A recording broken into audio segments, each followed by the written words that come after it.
अस्सलाम वालेकुम वरहमतुल्लाह। क्या हाल है आपका? उम्मीद करता हूँ ठीक ठाक होंगे, अच्छी सेहत के साथ होंगे। मैं हूँ अतीक रहमान, आपका बायो का टीचर। तो मेरे बच्चे, आज हमें स्टार्ट करना है फंक्शनिंग ऑफ किडनी कि जो किडनी है उसका फंक्शन क्या होता है, वो काम क्या करती है। तो लास्ट टाइम हमने किडनी के अंदर एक छोटा सा पॉइंट डिस्कस किया था जिसे हम structural and functional unit of kidney कहते हैं, वो नेफ्रॉन था। ठीक है, तो ढेर सारे नेफ्रॉन्स, अप्रोक्सीमेटली 1 बिलियन जो नेफ्रॉन्स होते हैं वो मिलकर किडनी के अंदर फंक्शंस को परफॉर्म करते हैं। तो जो मेन फंक्शन होता है मेरे बच्चे किडनी का, वो क्या होता है? वो होता है formation of urine through blood filtration. Blood को साफ करके ब्लड के अंदर जितने भी वेस्ट होंगे, सॉल्ट्स हैं, वाटर्स हैं, कोई मिनरल्स हैं, ठीक है, जितने भी एक्सेस अमाउंट में होंगे, किडनी उसको फिल्टर करके यूरिन की फॉर्म में बॉडी से रिमूव कर देती है। ठीक है, ये हमारे पास मेन फंक्शन ऑफ किडनी होता है। अब ये किडनी, ये जो फंक्शन है, यूरिन फॉर्मेशन है, किडनी इनको 3 स्टेप्स के अंदर परफॉर्म करती है। पहला स्टेप हमारे पास है ग्लोमेरुलर फिल्ट्रेट, दूसरा सेलेक्टिव रीअब्जॉर्प्शन एंड तीसरा ट्यूबुलर सेक्रेशन। ठीक है, तो हमें जरा डिस्कस करते हैं बारी बारी इनको क्या कहते हैं। कहा जाता है कि जो मेन फंक्शन ऑफ किडनी है वो क्या है जी? इज यूरिन फॉर्मेशन है, जो कि इन 3 स्टेप्स के जरिए से परफॉर्म किया जाता है। ठीक है, जो पहला हमारे पास स्टेप है उसे कहते हैं प्रेशर फिल्ट्रेशन। अब प्रेशर फिल्ट्रेशन क्या चीज है, इसको समझने के लिए हमें डायग्राम पर गौर करना पड़ेगा। देखिए जरा, लास्ट टाइम हमने कहा था कि ये नेफ्रॉन है और नेफ्रॉन का ये जो कप शेप स्ट्रक्चर है इसे मूवमेंट कैप्सूल कहते हैं।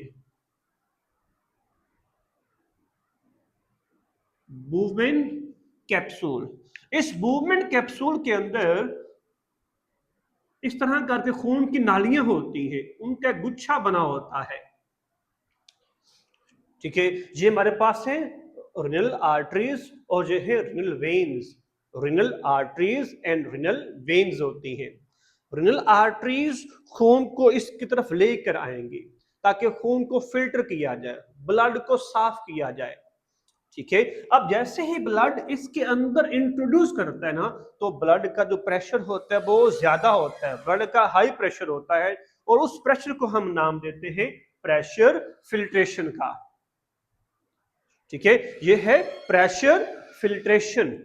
देखिए जरा, कहते हैं कि when blood इंटर्स the kidney through renal artery, ठीक है, उस हवाले से देखा जाए तो जो ब्लड का प्रेशर होगा मेरे बच्चे, वो क्या होता है? बहुत हाई होता है, वेरी हाई होता है।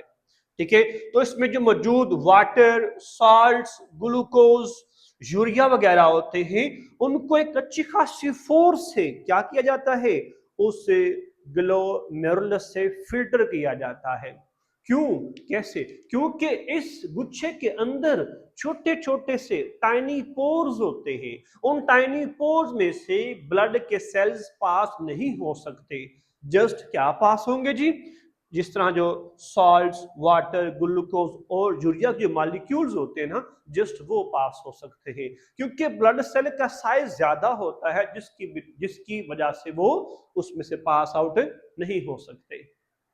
ठीक है, तो इस तरह से जो एक प्रेशर डेवलप होता है, उस प्रेशर को नाम दिया जाता है प्रेशर फिल्ट्रेशन या ग्लोमेरुलर फिल्ट्रेट कहते हैं। ठीक है मेरे बच्चे, तो देखा जाए the material pass into movement capsule, उसे हम कहते हैं ग्लोमेरुलर फिल्ट्रेट कहते हैं। दूसरा स्टेप हमारे पास आता है जी, कौन सा? वो है सिलेक्टिव रीअब्जॉर्प्शन। मतलब कि ये जो हमारे पास है ट्यूबुलर स्ट्रक्चर ऑफ नेफ्रॉन है, इसके अंदर एक लूप ऑफ हेनले बना हुआ होता है। ये जो यू शेप हमें डायग्राम नजर आ रही है, इसे कहते हैं लूप ऑफ हेनले। अब लूप ऑफ हेनले और पूरे नेफ्रॉन के इर्द गिर्द खून की नालियां होती हैं, ब्लड कैपिलरीज होती हैं। ठीक है, अब ये जो ऊपर से नीचे आ रही है, इसे हम नाम देते हैं descending loop of Henley. Descending loop of Henle. और जो नीचे से ऊपर जा रही हो उसे नाम दिया जाता है असेंडिंग लूप ऑफ हेनले।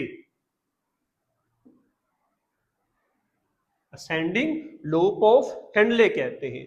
अब इन दोनों के इर्द गिर्द खून की नालियां, ब्लड कैपिलरीज ने इसको सराउंड किया हुआ होता है, इसको घेरा हुआ होता है।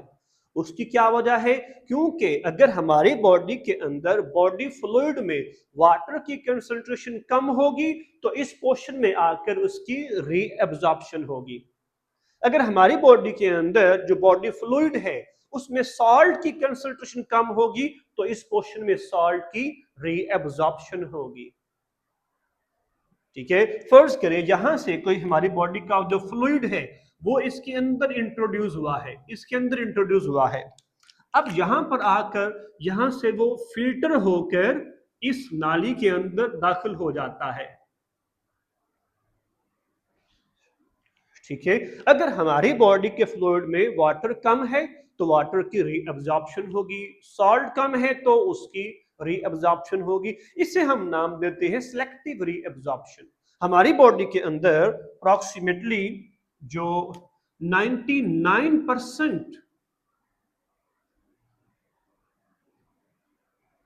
जो रीअब्जॉर्प्शन होती है मेरे बच्चे, वो किस तरह से होती है? वो थ्रू सिलेक्टिव रीअब्जॉर्प्शन ही होती है।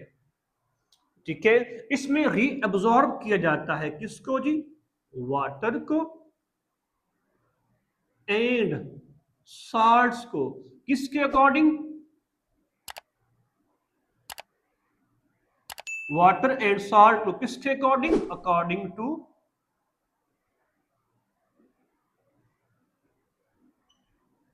Body condition. बॉडी कंडीशन, इसमें जो वाटर है उसको भी रीअब्जॉर्ब किया जाता है और जो सॉल्ट्स होते हैं उनको भी रीअब्जॉर्ब किया जाता है।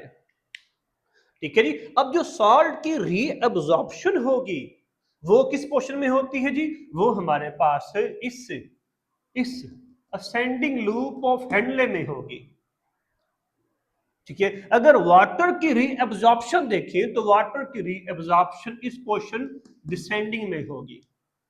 ठीक है, जैसे ही ये लिक्विड बॉडी का फ्लूइड इसके अंदर मूव करता है ना, तो अगर हमारी बॉडी में पानी की कंसंट्रेशन कम है तो यहां से ये जो असेंडिंग लूप ऑफ हेनले होगा ये वाटर को रीअब्सॉर्ब करके दोबारा से क्या करेगा जी? इसको इस ब्लड कैपिलरीज के अंदर इंट्रोड्यूस कर देगा। ये जो हमारे पास ब्लू वाली है इसके अंदर वो क्या करेगा? जिसको इंट्रोड्यूस कर देगा। ठीक है, कैसे करेगा? With the help of 3 process. वो कौन कौन से मेरे बच्चे? वो हमारे पास आते हैं जी, ओस्मोसिस,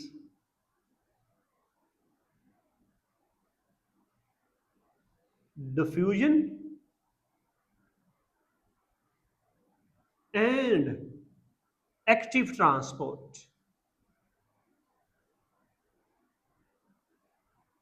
एक्टिव ट्रांसपोर्ट। ठीक है जी। अब देखा जाए, हमने कहा है कि जो वाटर की रीअब्जॉर्प्शन होगी ये कौन करता है जी? ये करता है हमारे पास जी डिसेंडिंग लूप ऑफ हेनले।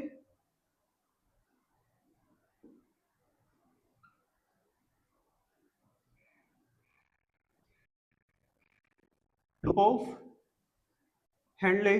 और सॉल्ट की रीअब्जॉर्प्शन होती है असेंडिंग लूप ऑफ हेनले में। Ascending loop of Henle. ठीक है, जो कि इन 3 प्रोसेस के जरिए से परफॉर्म होती है। इस पॉइंट को हम नाम देते हैं सिलेक्टिव रीअब्जॉर्प्शन का।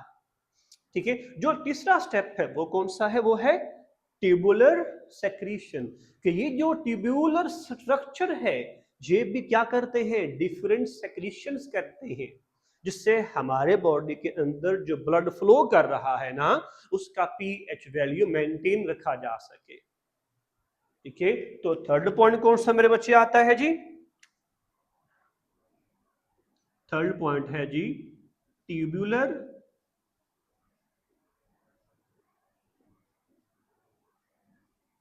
सेक्रीशन।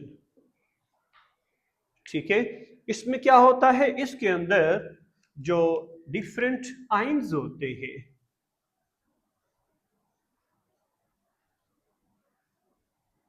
डिफरेंट आइंस,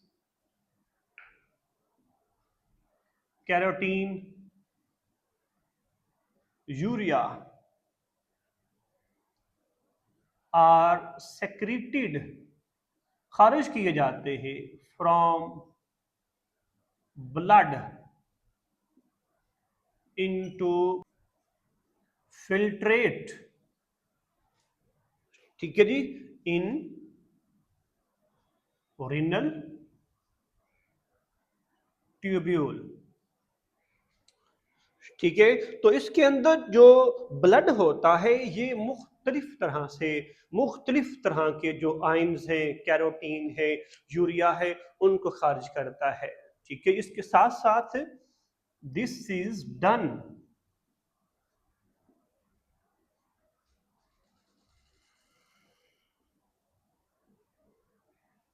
इनटू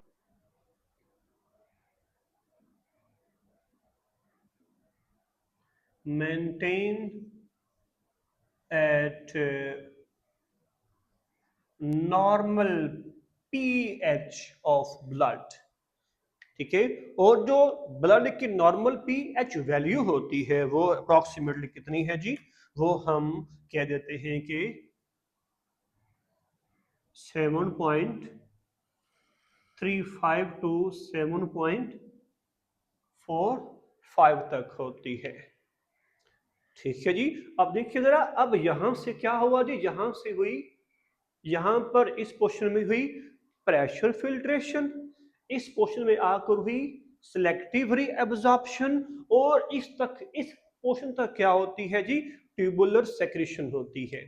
ठीक है, अब बॉडी का जो फ्लूइड होगा, जो बॉडी का फ्लूइड होगा, लिक्विड होगा, वो क्या करता है, वो यहां से पास होते होते इस पोर्शन तक प्रॉपर तौर पर सिलेक्टिव रीअब्जॉर्प्शन हो जाती है और ट्यूबुलर सेक्रेशन हो जाती है। अब उसके बाद जो बचा कुचा वेस्ट होगा ना, वो फिर इस कलेक्टिंग डक्ट में आ जाता है, कलेक्टिंग डक्ट में आ जाता है। फिर ये कलेक्टिंग डक्ट्स पेल्वस के अंदर ड्रेन करती हैं और पेल्वस के अंदर उस यूरिन को इकट्ठा करके थ्रू यूरिटर ब्लेडर के अंदर ट्रांसफर कर दिया जाता है। ठीक है, तो ये था हमारे पास जी फंक्शनिंग ऑफ किडनी। हमने कहा the main function of kidney is the formation of urine through blood filtration. This process is complete into 3 different steps. पहला स्टेप फिल्ट्रेशन, दूसरा स्टेप सिलेक्टिव रीअब्जॉर्प्शन, तीसरा step tubular secretion. Thank you जी, अल्लाह हाफिज।